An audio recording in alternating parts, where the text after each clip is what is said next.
We do know that postural yoga has a lot to do with our endocrine system.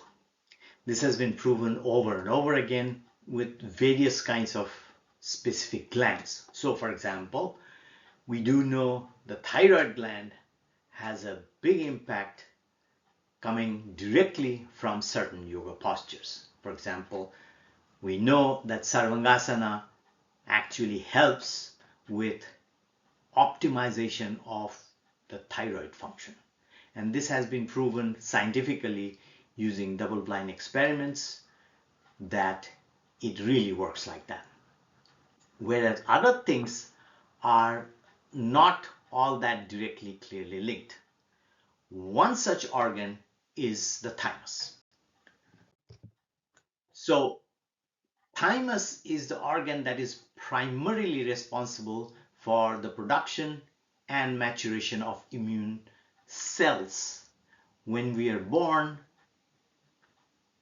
there's a short period of time during which our thymus gland grows enormously and becomes a big sized, and then it does something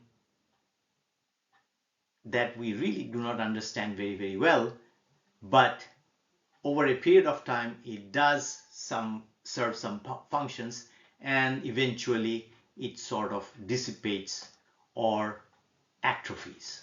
And this atrophy starts at a very early age. So by the time we are 10, our thymus starts the process of this shrinking. Technically it's called involution. There are other body organs that also undergoes involution, including our height. We get shorter as we get older, but this one starts very, very early. So the conventional wisdom has been that once it shrinks, it doesn't quite disappear, it shrinks, it does not have any function whatsoever. Now, that can be tested when we remove that organ. And so here's an example of how the evolution of the thymus gland actually works with age. So thymus, if you look at the size of it at the age of 1, it is close to what would be 100% of the actual size. That is, it's already starting to atrophy.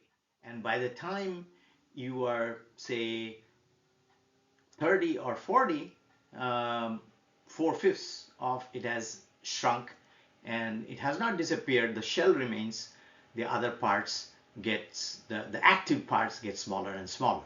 And as we get older, it gets even very, very tiny. Here's a picture of what happens when we were born.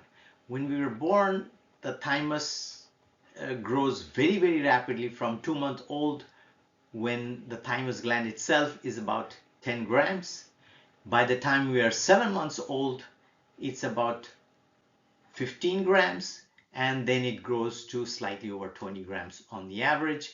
And then it starts its slow decline in terms of its volume and the weight. So as you see in this picture taken from the Gray's Anatomy, the red part is where we know it has active things that actually does all these immunological function that I talked about earlier. Now over time it falls. So recently, on the 5th of August 2023, a paper came out that looks at the health consequence of thymus removal in adults. So we do know that thymus actually shrinks as an adult. Now the question was, what does it do if you actually remove the thymus itself? So in this study, they look at what happens with the mortality of the person, the risk of cancer, the level of pre-inflammatory cytokines, and when the thymus is removed. And here's the interesting part.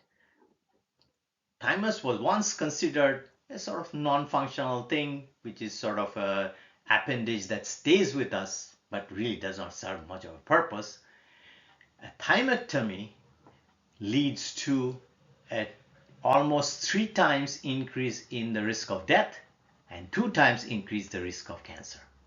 So now we know that the thymus itself, even though it is the shell of itself as we are adults, it serves some purpose so as to protect us from all these things. Now, we do know that there are some connection between yoga and thymus, but we really have not explored this particular implications of what happens when you do not have a thymus. And this opens up a big possibility to study implications for how yoga can help with your thymus as an adult.